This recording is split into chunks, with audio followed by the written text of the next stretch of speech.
Hi ladies and gentlemen, this is another in my series of lessons on Algebra 2. We're continuing on to look at Unit 2. Sorry, forgot to change that. We're going to be looking at 2.10 today, okay? Remember due dates. We probably are getting close to closing some things off. You need to make certain you're getting them done and get them taken care of. Don't let things go beyond 28 days. Permanent zeros are a bad thing. You want to make certain they're done. Okay, we're looking at graphing logarithmic functions. Now, there is some things that we're going to need to know. There's a general equation here that you need to know that is for the graphing of a logarithmic function. You've got a shifter here that shifts left and right. You've got a shifter here that shifts up and down. And this B tells you how fast it grows or how fast it shrinks. So it's giving you all the information that you need to know right here. Okay? Now remember, we are doing an inverse function. Okay? So if we're looking at a log function that we're trying to graph, the inverse function is the exponential function. You put the two together and you're always going to get y is equal to x.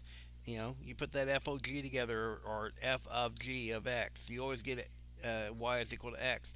How does that help you? If you're looking at a log function, it looks like this. There's the exponential graph right there. Remember, our exponential graph went through 0, 1. Our log graph goes through 1, 0. Why? Because they're inverses of each other. If you can find values on the exponential graph, you know their inverse number goes on the log graph. So sometimes it's easier to convert the log to an exponential, find values, invert them, and use those inverted numbers. Okay? So what kind of things are we looking at? Well, if you're looking at a normal log equals b of x, it looks like this one. And that's what the parent function looks like. Um, let's see here. My eyes are getting small here. They look like these functions here. If you're looking at something where b is greater than 1, it's going to have this type of a shape. Okay? If you're looking at things where b is between 0 and 1, it's going to flip up just a little bit, and it's going to look like this. Okay? So those are the two types of graphs you're going to be looking at. Obviously, the bigger the b, the closer it's going to get out to this y equals x line. It's going to grow a lot slower like this. Okay? Bigger b's would do that. I'm sorry, smaller b's would do that. Okay? The smaller the b, the more it goes out like that. The bigger b's are going to grow a little bit slower like this. Okay? On the log function. Why? Because the bigger values here for the base would cause that one to grow up a little bit faster that way. Okay? And the smaller values would cause it to go out a little bit further like this. And what happens is when you cross that boundary of 1, it flips over. Okay?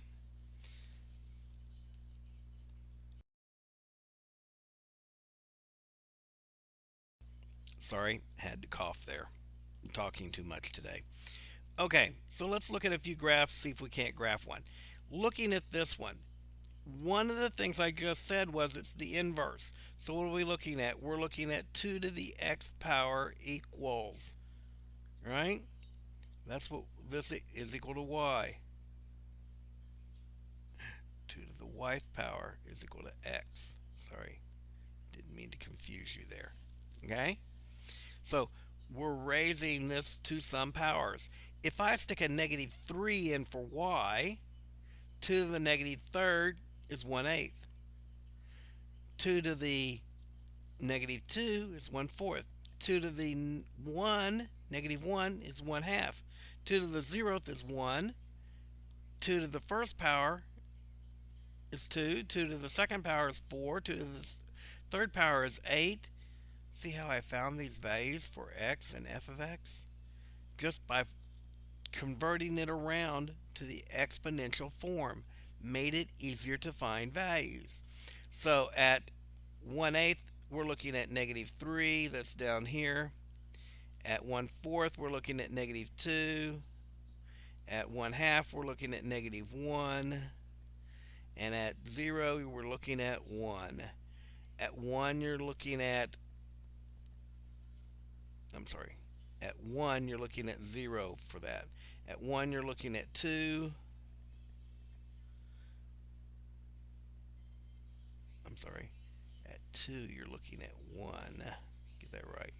At 4, you're looking at 2. At 3, you're looking at 8. X value of 8. 2, 3, 4, 5, 6, 7, 8. You're looking at 3. Okay? And then you can see what the graph looks like here. You can see I just stuck some numbers in there for y and found the values of x's that worked for it. Now I realize, just like I was having problems there, it's a little bit confusing. Okay? But what I'm doing there, I was sticking values in for y and finding the values of x and then trying to graph that out. And that's what the graph would look like. This is one technique. Okay? Convert it back to the exponential form and graph and look at it from that perspective. Okay? Remember, there is always this line that you could draw here. Let's see here. From that point right there. Let's see here. This is the y equals x line that goes through here like this. Like that.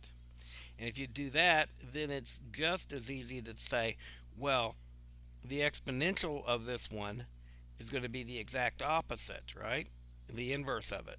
So it's going to do this. Just like that. Right? And so the distance here is going to be maintained across that line, and the distance here is going to be maintained across that line, so forth. You can go through and check these out. That's the way you would make certain that these work correctly. Okay? So that's one technique that can be used for graphing. Okay?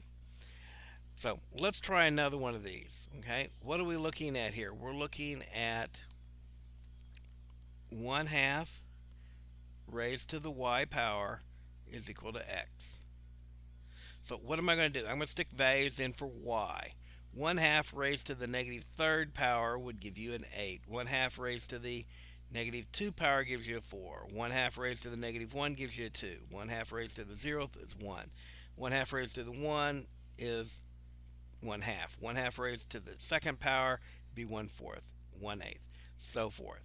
So what do we got? At x equal 8, let's see here, 2, 4, 6. At 8, we're at y is equal to negative 3. 2, 3. At 4, we're at y is equal to negative 2.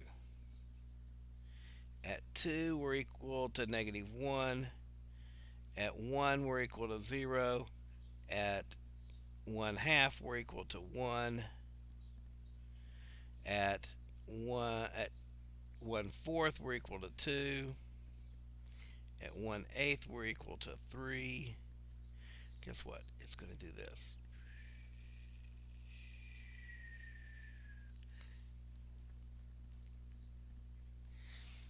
Just like that. Looks like a wonderful little slide, doesn't it? Just slide down that thing. That's the way you can find these values. Once again, what did I do? I converted to the exponential form, stuck values in for y, and got the values for x out. Made a table of it. Once I had that table, I just plotted the points and graphed it. Okay? Well, you know what? We know what these things look like. And so we can look at the general equation here and realize that some of these things are going to be pretty easy for us to find. Like this x minus h, that's a shifter that's going to cause us to move left and right. Okay? It's actually working backwards. So if you see a minus 2, you're moving this way. If you see a plus 2, you're moving this way. So they're a little bit backwards that way. On the K's out here, those are the shifters that cause it to move up and down. Okay? Now, this one works the right way. It's a plus and a minus. Subtract it from the other side, it'd be backwards. But the whole point there is these are causing it to move up, down, left, and right. Okay? Makes it easy to do some graphing. If I see this right here, I know that instead of going through 1, 0, it's actually shifted 1 unit this direction and 3 units down. 1, 2, 3. Just like that. Okay? And since if I it's got a base of 2, that 2 is going to tell me how fast it grows or shrinks. But I know that if I take 2 to the first power, I get a 2, right? But I got to shift it 1 and 3. So instead of being at 1 being at 2, it's going to be shifted 1 unit this way and 3 down. 2, 3.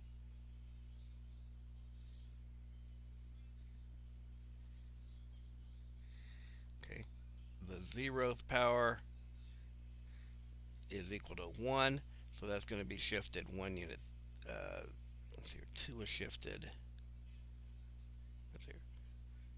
2 to the first power. That means y is a 1. Okay. And x is a 2. Okay. So that means I shift it 1 unit this way and 3 down. 1, 2, 3. Right there. Okay.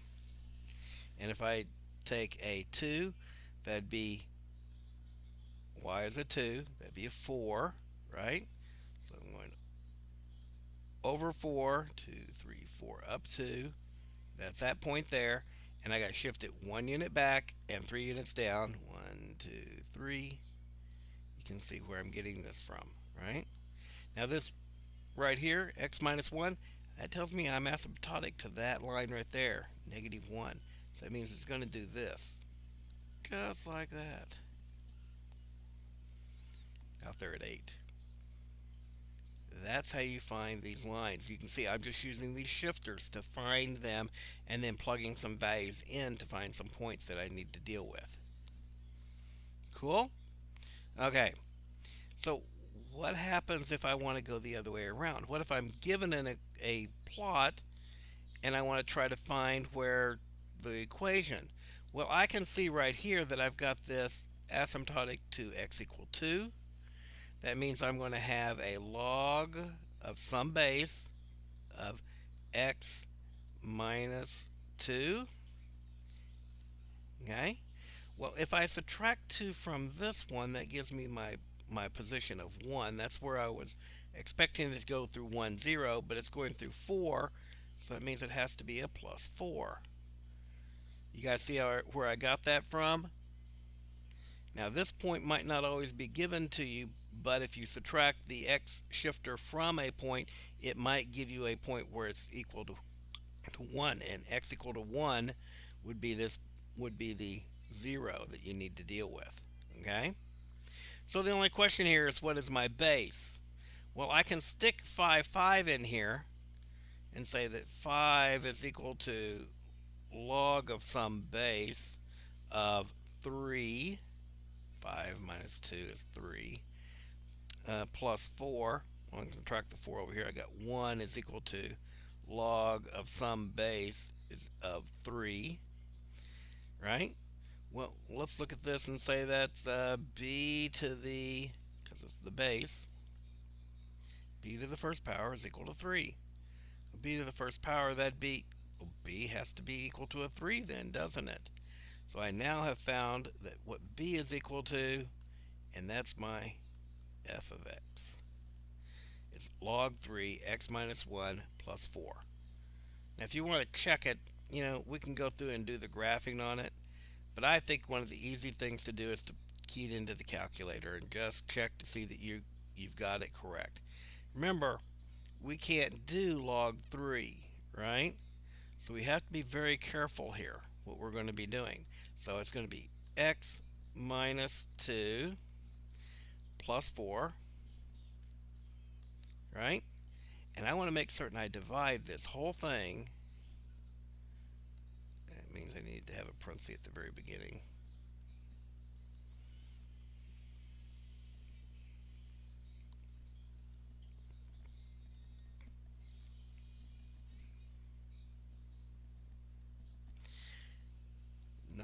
cooperating with me here. Okay, we're going to insert a parenthesis right there.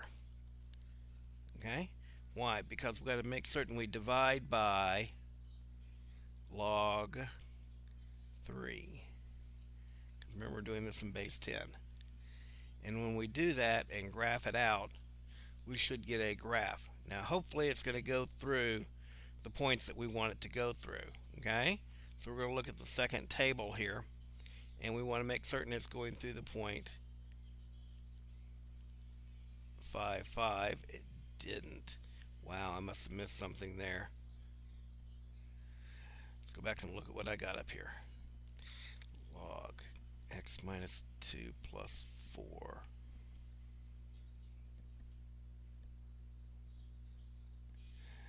Ooh, let's try this again. Okay, so log x minus 2 divided by log 3 parenthesis plus 4 and hit graph. Yeah, I don't think that's any better. 3, 4, and 5, 5. Got it. 3, 4, and 5, 5. 3, 4, and 5, 5. And the trick there was to make certain that I divided the log by the log of the base, because I needed to get that in log 3, and that's the only way to get that. But if you look at the graph and look at the table here, it's going through 3, 4, and 5, 5, which are the 2 points that we're looking for here, 3, 4, and 5, 5. So we found the right equation. Ta-da! Okay? Okay, you're going to have several problems that you can practice with, and when we get to Class Connect, I will work through some more with you, make certain you understand how to be doing these. I look forward to seeing you there. Don't forget, I've got tutoring on Tuesdays, Wednesdays, and Thursdays. You're welcome to come and ask some questions. I also want to point out to you that if you're sending me K-mails, make certain you include the fact that you're in Algebra 2. It helps me find your information that much quicker and answer your questions. I will talk to you later.